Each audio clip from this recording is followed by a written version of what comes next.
આણંદથી મહત્વના સમાચાર સામે આવ્યા છે કે બધારીયા વિસ્તારમાં છેલ્લા 7 વર્ષથી ચાલતી ગટર ઉભરાવાની સમસ્યાએ આજે ઉગ્ર વિરોધ સુધી પહોંચી છે। વારંવારની રજૂઆતો છતાં કોઈ કાયમી ઉકેલ ન આવતા સ્થાનિકોએ મહાનગરપાલિકાની કચેરીમાં ગટરનું ગંદુ પાણી ઢોળીને ડેપ્યુટી કમિશનરના ટેબલ પર બંગડીઓ મૂકીને અનોખો વિરોધ નોંધાવ્યો હતો। સ્થાનિકોની માંગ છે કે ગટર લાઇનનો તાત્કાલિક સર્વે કરી નવી લાઇનનું યોગ્ય આયોજન કરવામાં આવે અને વિસ્તારને દુર્ગંધ તથા રોગચાળાની સ્થિતિમાંથી મુક્ત કરવામાં આવે। પાદરિયા વિસ્તારની અંદર આશીર્વાદ સોસાયટી અને નીલગિરી સોસાયટીના રહીશો છેલ્લા 7 વર્ષથી ઉભરાતી ગટરને લીધે બહુ જ રીતે હેરાન થઈ રહ્યા। વારંવાર રજૂઆત કરવા છતાં તે લોકો રજૂઆત સાંભળતા નહોતા। આ સત્તાધીશો ચામડીના થઈ ગયા ત્યારે આજે અમે બધા આવ્યા। મારું નામ અંજનાબેન છે।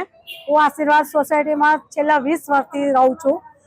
અમારી સોસાયટીમાં અને અમારી આગળની સોસાયટી નીલગિરી પાર્ક, ત્યાં આગળ ગટરની વ્યવસ્થા છે, પણ ગટરના પાણી એટલા બધા ઉભરાય છે છેલ્લા 7 વર્ષથી।